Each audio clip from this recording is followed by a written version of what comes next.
Alhamdulillah, wassalatu wassalamu ala rasulillah, wa ala alihi wa ashabihi wa man wala, wa ashhadu an la ilaha illallah wahdahu la sharika lah, wa ashhadu anna muhammadan abduhu wa rasuluh. Allahumma la ilma lana illa ma 'allamtana, innaka antal alimul hakim. Allahumma 'allimna ma yanfa'una wanfa'na bima 'allamtana wa zidna ilma. Wa ba'd. Ahlan wa sahlan wa marhaban bikum. Ini adalah materi ke-11 untuk pembahasan kitab Qawaidut Tajwid ala riwayat Hafsin an Asim bin Abi Najud. Kita masih membahas tentang sifatul huruf. Sebelumnya telah kita selesaikan penjelasan tentang sebab tafasil sifatil huruf, ya, perincian atau penjabaran sifat-sifat huruf. Sekarang kita lanjutkan di kitab di halaman 69. Silahkan dibuka 69 bagian bawah, ya. Nah, terakhir sampai al-istitalah ini, ya, perincian sifat-sifat huruf.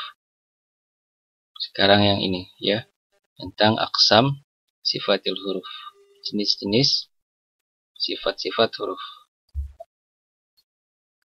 Nah, jadi para ulama ahli tajwid membagi sifat-sifat huruf menjadi dua. Sifatun qawiyah, sifat-sifat yang kuat, dan sifatun dhaifah, sifat-sifat yang lemah. Nah, ini sudah kita ringkas di tabel, ya, di halaman 8, ya.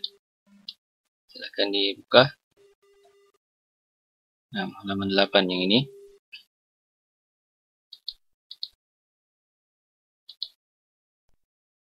Judulnya aqsam sifatil huruf, jenis-jenis sifat-sifat huruf.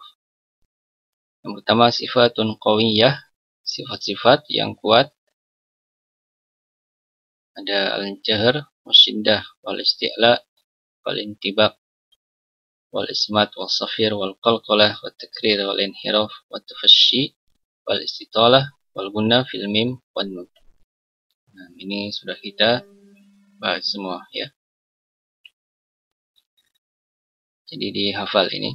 Kemudian sifatun dhaifah, sifat-sifat yang lemah, al-hamas, wal-rakhawah, wal-tawassut, wal-istifal, wal-infitah, wal-idlaq, wal-lin. Nah, kemudian kita lihat di kitab, ya. Nah, tadi sampai sini, ya, yang di tabel. Kemudian yang ini ringkasnya, sebuah huruf hijaiyah itu minimal memiliki 5 sifat, ya. Minimal paling sedikitnya memiliki 5 sifat. Dan tidak mungkin pada sebuah huruf itu ada 2 sifat yang saling berlawanan, ya. Tidak mungkin pada sebuah huruf memiliki 2 sifat yang saling berlawanan. Kemudian sebuah huruf dihukumi, ya, termasuk huruf yang kuat atau lemah, itu tergantung dari sifat mana yang lebih dominan atau yang lebih banyak ada padanya, ya. Apakah sifat-sifat lemah, jadi seperti al-hamzah atau rakhawah, atau sifat-sifat yang kuat. Jika yang lebih banyak ada padanya adalah sifat-sifat yang kuat, maka dia dihukumi sebagai huruf yang kuat. Sebaliknya, jika yang lebih banyak ada padanya adalah sifat-sifat yang lemah, maka dia termasuk huruf-huruf yang lemah.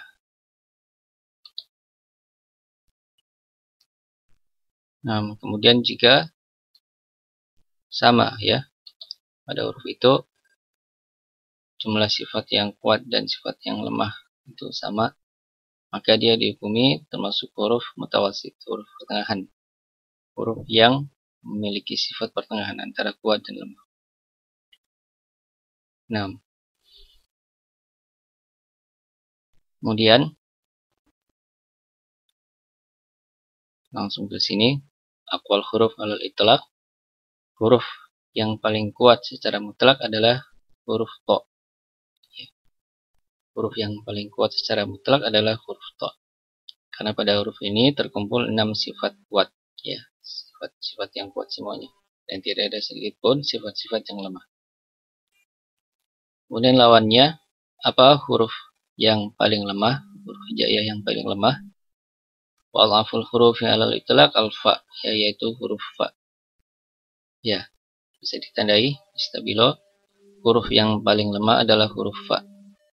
Karena pada huruf ini terkumpul 5 sifat yang lemah semua.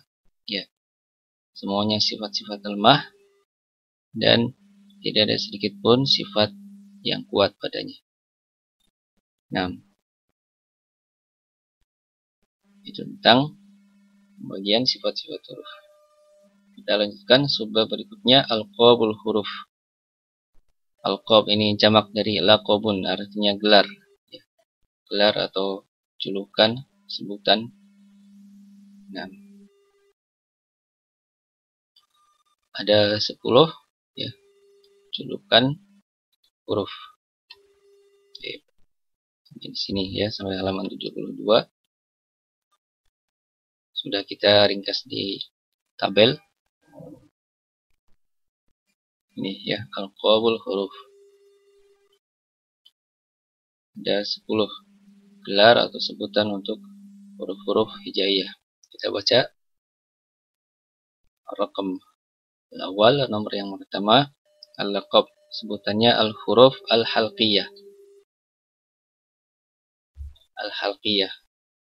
Nah, ini nisbat ke al-halq, yaitu tenggorokan. Huruf-hurufnya ada 6, al-hamzah, wal-ha, wal-ain, wal-ha, wal-wain, wal-kha. Sababu tasmiyatiha, sebab penamaannya, li'annaha takhruju minal halqi, karena huruf-huruf ini keluar dari al-halq, dari tenggorokan. Ya. Jadi makhraj huruf-huruf ini tenggorokan. Al-halq, maka disebut al-huruf al-halqiyah. Jadi berikutnya al-huruf al-lahawiyah. Al-lahawiyah. Ada 2, al-qaf, al-kaf. Sababu tasmiyatiha, sebab penamaannya, liqurbi makhrajihima minal laha, karena dekatnya makhraj keduanya, qaf dan kaf ini dekat dengan al-lahatu. Al-laha artinya anak lidah, ya, tekak. Itu yang diangkal di langit-langit mulut, ya, yang berbentuk seperti huruf U itu ya, yang menggantung di pangkal langit-langit mulut kita, ya, atau juga kadang disebut dengan amandel, ya. Jadi huruf qaf dan kaf kita harus ingat dulu ya, sudah kita jelaskan makhrajnya di pangkal lidah, ya, lidah bagian dalam bertemu dengan langit-langit atas. Huruf qaf ini lebih ke dalam, ya, ko, ako, kemudian kaf lebih keluar, ya, lebih keluar bagian lidahnya, ka, ak, lebih menempel ke langit-langit atas, jadi dekat dengan amandel itu, al-laha, maka disebut, ya, kedua huruf ini disebut dengan al-huruf al-lahawiyah. Berikutnya huruf yang ketiga, al-hurufu asy-syajriyah. Asy-syajriyah. Nah, ada 3, al-jim, wasyin, wal ya.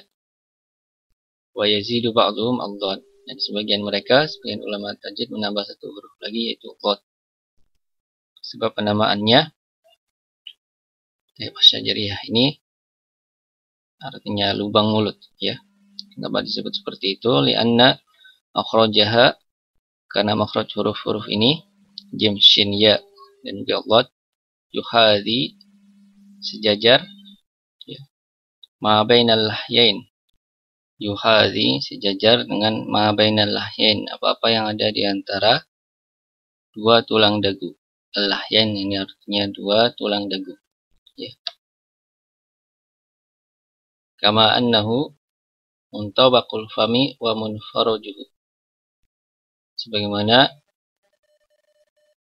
al-lahyain ini juga merupakan tempat tertutupnya mulut dan juga tempat terbukanya.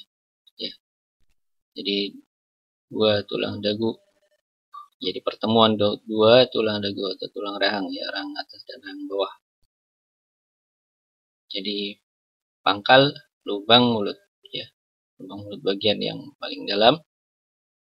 Dan di situ ada dua tulang dagu. Ya. Jadi tiga huruf ini jim, shin, dan ya, juga lot, makhrajnya di dekat situ, ya. Karena makhraj ketiga atau keempat huruf ini dekat dengan kedua tulang dagu, ya. Kita ingat-ingat bahwa makhraj jim, shin, dan ya tengah lidah bertemu dengan langit-langit atas. Dan huruf lot ini pinggir lidah, ya, bisa kanan atau kiri atau dua-duanya, bertemu dengan geraham atas, ya, dekat dengan kedua tulang dagu, ya, atau pertemuan dua tulang dagu itu. Maka keempat huruf ini disebut dengan al-huruf asy-syajariyah. Nah, asy-syajariyah artinya tulang dagu, ya. Berikutnya al-huruf al-asaliyah. Al-asaliyah. Al-asaliyah maknanya ujung lidah, ya. Ujung lidah. Ini tidak ada penjelasannya. Ini huruf-hurufnya ada tiga, as-sad, was-sin, waz-zai. Sebab penamaannya nisbatun ila makhrajiha. Penyandaran ke makhraj tiga huruf ini, sad, sin, dan zai, wa huwa asalatul lisan, ay ra'suhu, yaitu asalatul lisan, ra'suhu, kepalanya, kepala lidah. Maksudnya ujung lidah, tapi tidak terlalu ujung, ya. Nah, kita ingat bahwa huruf sad, sin, dan zai ini makhrajnya sama, yaitu ujung lidah, lebih tepatnya atau istilahnya ra'sul lisan, ya. Ujung lidah, tapi masih agak ke dalam, ya, tidak terlalu ujung, bertemu dengan celah, ya, antara gigi atas dan bawah, as, az, ya. Maka ketiga huruf ini disebut dengan al-huruf al-asaliyah.